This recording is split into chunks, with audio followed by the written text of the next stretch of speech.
I'm Pat Doris. Election night features a first in the city of Portland, results from ranked choice voting. First time in our history that we've done this.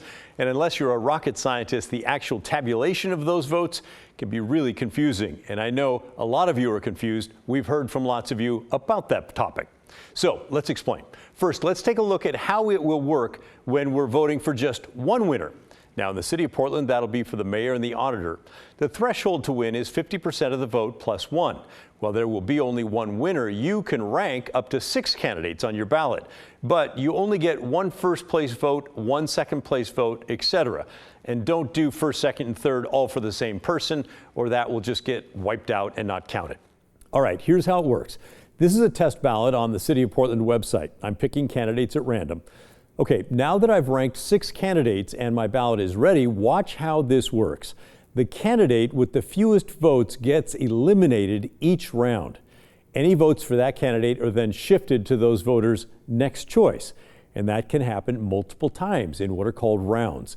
Do you see the candidates disappearing from the bottom there? And the election folks, they know how many people have voted, so they know the number needed to have 50% of the vote plus one. That's where that dashed line is out there to the right. And they keep running these scenarios, these rounds, until there is a winner. And here, that winner is animals in the pool. But it is interesting, isn't it, to go back and look at the very first round. Check it out. Animals in the pool actually came in third in that very first round. But as the rounds went on, more and more people had voted for them as their second, third, fourth place choice. And that ultimately is how they won. So that's how it's going to happen with a single winner, like the mayor or the auditor. Same basic concept holds true for multiple winners. For the city council race in the city of Portland only, there's going to be 12 total winners, so that's 3 from each of 4 different districts. In the ranked choice voting tabulation, they will only compete against candidates in their own district. It's called multi-winner ranked choice voting if you want to impress your friends. Figuring out those 3 winners is similar to the single winner, but it's also a bit more tricky. So I turned to an expert with the city of Portland, James Eccles, who started talking about the differences between the single winner system, like the mayor's race, and the multi-winner system, like the council race. The first thing is that the difference, instead of being over 50%, so 50% plus one, our threshold is dropped down to 25% plus one. So that's what each candidate, we're electing 3, that's what each candidate's going to need to get to. The reason this number is selected is this is the lowest number that you can get, where you will elect 3 candidates, but you'll never mathematically be able to elect a 4th. If we have 3 people who each are at that threshold, it's now mathematically impossible for us to suddenly end up with a 4th person with enough votes. The reason you keep it low is because part of this, and I'll actually get into this a little bit later with a hypothetical that we use, but multi-winner ranked choice voting is also known as proportional ranked choice voting because the purpose of it is to end up with sort of a proportionally representative candidate base. So your 3 candidates, you want them to be roughly proportional. And the lower that you have that number, so we could do, theoretically, you could do something at like 30% and you would still get 3 candidates, but no more. But if you have the number lower, because of the way we transfer the surplus, which I'll get to in a second, it allows you to have a little bit more of a representative number when we look at that. Okay, so again, to elect the mayor or auditor in Portland, they're only going to need to capture 50% of the vote plus 1, and it'll be done. With multiple winners, each will only need to get 25% of the votes cast plus 1. So a much lower bar there, to be clear. This next part is where it gets complicated, though, and you're going to see my confusion, but stick with me. We do get to an understanding. So the next thing is we still, just like single winner, we eliminate the lowest. So in that first round, if we don't get to a winner, we're going to look at whoever was the lowest candidate, and then we're going to remove them, and their votes get transferred over to the next highest on those ballots. The big difference, and the one that we're going to spend time talking about, because this is what people tend to get confused, is the surplus votes. So that's where if in the first round, as an example here, we can see candidate A got more votes than they needed to win. So they're well over that threshold that we talked about. So the first thing that we're going to do when we're tabulating this is we're going to take all of the votes that they got over that, and we're going to reallocate those so they're down, they have right at the threshold, and those are all going to go to the next highest choice. So if you got 100 votes and you only needed 50, you're going to end up with 50 as the winner, and 150 of those are going to shift to the others. Now, okay, I have a question on that. Absolutely. on how do you decide which 50, because those would probably have different choices for each one of them. Perfect. I'm glad you asked that. So basically, we are going to, when say 100 people voted for this, or we'll use the example we have here up on the screen. I'm going to walk through the sort of the equation that people hear that there's an equation involved and they immediately panic, but I promise you it's a very, very simple, 8th grade level algebra equation.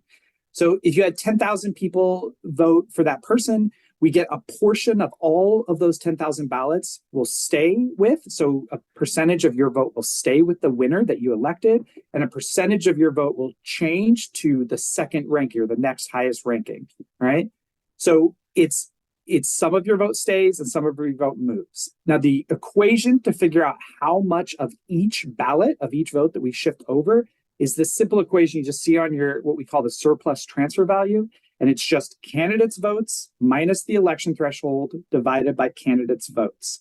So if we say our threshold is 9,000, so that's that 25% plus one number that we talk about. If in our hypothetical election, you're at 9,000 votes, and this person, this hypothetical candidate, Shanae Smith, gets 10,000 votes in the first round of voting. So they are going to get elected. They've gotten enough. We know that. We need to transfer 1,000 votes off. They have 1,000 extra votes. So we take our equation and we say they were at 10,000. The threshold was 9,000. That gets us to 1,000. And then we divide that by their votes. And that's 0.1. So 0.1 or 10% of each of their votes will transfer. Okay, so did you follow that? The concept blew my mind when I first heard it. It never occurred to me that my one vote could actually be split into fractions and then given to my second or even third choice. But even if it's 10% of a vote, those will add up as other percentages of votes get added into there as well. So, to put it another way, if a candidate gets more votes than they need to win, those extra votes become a percentage, and it's not like the elections office is deciding which whole votes to move to their second choice. Everybody who voted for them will have a fraction of their second vote go to their second pick. If you're still a bit confused, that's okay. I was too. Let's have James explain it a little bit more using one sample ballot. It's helpful to look at it at the ballot level. So if you see up here, this is when we walk through a mock election. This is a platform we used as sort of an educational tool. So you'll see this is similar to the grid style ballot. It's just ice cream flavors, kind of have a something low stakes contest. But if on my ballot I had chosen chocolate as my first ranking, so chocolate is my favorite. They're what I prefer, and pistachio was my second choice. All right. If chocolate wins at our, they got 10,000 votes. So 10,000 other people ranked this chocolate as first, me and 9,999 other people. An appropriate vote, by the way. Of course, a very popular one. Then my vote will, of all of those ballots, so we look at just my ballot, 90% of my vote will stay on chocolate, and 10% of my vote will go to pistachio. So if there are 9 other people who also ranked pistachio as second, then that'll equal one full vote. So 10% of a vote isn't enough to be an entire vote. But if you're shifting 10,000 ballots and there's 1,000 people that did this, 10% of that would be, there's 100 votes that get added because it's 10% of a vote times 10,000 or 1,000 in this case, in this example. So that's another reason it's important to rank more than one person on your ballot. You can rank up to 6 in the Portland City Council races. So again, rank up to 6 people that you would be okay with being elected in the order that you prefer, because even ranking that 6th candidate could have an impact here. And even though a fraction of your vote might move to your lower rankings, it will never become more than just one vote when all those fractions are added up. The most important fundamental part here is that one person gets one vote. So we're never going to change that. So even though your vote gets shifted to somebody else and it does more work for you, it's never going to go over 100%. Your vote never becomes more powerful than somebody else's. Everybody gets one vote. But in this case, your vote's simply being split between a winner and then it moves on to someone else. And the reasoning behind doing this is twofold. One, if we didn't do this at all, if you just allowed the votes, you only did like what we do, a single winner, it would be simpler. But you could end up with a situation where chocolate as is likely, is very, very popular. And maybe 80% of your voting base chooses chocolate as their number one choice. That means only if you don't move away their surplus, only 20% is left over to vote. So no one else, no other flavor of ice cream can ever get above that 25% threshold. So you'll never get enough votes to get to the threshold that we've laid out. And you basically don't have an even election. So we need to unlock those votes that are for the winners because we have multiple winners here. So that's why we need to shift those votes. Hopefully you're still with me here. I know we are deep in the weeds, but you're going to know this stuff better than anybody you know. All right, we're talking about ranked choice voting for the Portland City Council, where there will be 3 winners in each district. If a winning candidate gets more than what they need, more than 25% plus 1 vote, the computers will calculate how many extra votes they got. Let's say they got 10% more than they need. Next, the computers will look at everyone who voted for that candidate and give their second choice 10% of a vote. Why make it so complicated? Why not just say, okay, candidate A, you won in the first round. Now we're taking you and your voters out to see who wins in the next round. Our expert says that's because this is not done because a majority party would still win. And the idea behind ranked choice voting is to elect candidates from a variety of groups. The reason that we do it this way relates to the proportionality of the vote. It's the proportional part of proportional ranked choice voting. And I think the easiest way to understand why this happens mathematically and why it's important is to use a hypothetical here that I'll sometimes use. And that's, imagine a voting district, and in that voting district, 60% of those voters will always vote for party A. They will always vote for party A no matter what. And 40% of those voters will always vote for party B no matter what. They are always going to vote for party B. Doesn't matter, it might be different candidates, but it's always going to be 60% party A, 40% party B. Now, if you run separate single choice elections, or if you run a multi-winner election, but then do it just restart over, the majority will always be able to get their candidate. So if you go with 3 candidates, you'll end up with 3 candidates that are from party A because they can always get to that majority required. In this system, because the votes get locked in a single election, 25% will get a party A candidate as we expect. 25% will get a party A candidate again as we expect. But now that last 10% is not enough to elect a third candidate. So that party B, those supporters, will get their option. So you end up with a split of candidates that is about 66% party A and about 33% party B, which roughly matches the representation of that community. And that is really the result that proportional ranked choice voting is trying to get to, that you simply can't do with either single choice or single winner RCV. And so that's the difference. Sometimes people ask us, like, why go through all this complication? But that's the goal, is to get that representative candidacy. So there you have it, a deep dive on multi-winner ranked choice voting, soon to be unveiled for the first time here in the city of Portland. And if you're still scratching your head, it's okay, you're not alone. We're all sort of learning this as we go along together. In the meantime, what are your takeaways? Do you understand it better now? Are you more confused? I hope not.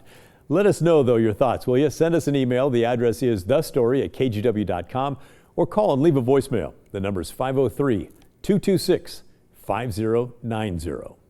Now, let's go to Evan Watson to explain how these multi-choice voting results will be reported on election night. In Portland, there's a whopping 19 people running for mayor. This is a picture of what a sample ballot looks like. This one is for District 2. And depending on where you live, you could have anywhere from 16 to 30 candidates for city council. You're allowed to rank up to 6 of them. You do not need to choose 6, only rank the people you would like to see elected. But once those ballots are in, what's the timeline for next steps and results? We talked with Multnomah County's elections director, Tim Scott, to find out. He says they'll be releasing preliminary results at 8 p.m. on election night, just like always. And he expects that will be a good chunk of the total numbers. We typically release in that 8 o'clock results report, we are typically releasing 50 to 60% of the total ballots cast for the election. And we don't expect that to change with ranked choice voting. So more than half the ballots, the results for more than half the ballots will be released in that first round of results on election night. Giving us a good sample of what to see, but not everything. After Election Day, they'll release results once per day, no later than 6 p.m., he says. Scott says the county is usually able to count more than 90% of the ballots by the Thursday after Election Day. So we'll have a better idea of where things are going throughout the week, but nothing final. Multnomah County will have a website where you can watch how the Portland votes are tabulated and how the results change as votes are transferred under ranked choice voting. Remember, with ranked choice voting, a candidate has to pass a threshold to be declared the winner. For city council, since there will be 3 winners, that threshold is 25% plus 1 vote. In each round, the candidate with the lowest number of first choice votes will be dropped, and their votes move to the voter's second choice, and so on, until 3 people meet the threshold. So here's an example that Multnomah County put up to show how that process will work. This is a fictional District 2 race. You can see there are 24 candidates. In the first round, everyone's first choice picks, Barry Brown, has the most votes, but only 17%. So Barry Brown has not met the threshold. You can click forward to see how the lowest picks are dropped, and everyone who ranked them first has their votes transferred to their second choice. That's in green on the bar chart. It'll start to get a lot bigger as we go. Since there are so many candidates in this race, it'll take a lot of rounds to get to the final 3. By about round 15, around half the candidates have been eliminated, but no one has cleared the 25% plus 1 threshold just yet. That takes until round 21, when Barry Brown gets there. And by round 24, we have 3 who made the cut. Scott says this process will be instantaneous, but they're planning on publishing the data for each round every night as more ballots get counted. One of our clear priorities in Multnomah County is transparency. We want voters to have all the information that we have when we have it. We don't want to leave anyone in the dark. And so by presenting the results in this way, voters get to see what happens as we are going. Again, Scott says most of the ballots should be counted by the Thursday after Election Day. The official winners won't be declared until the vote is certified, December 2nd.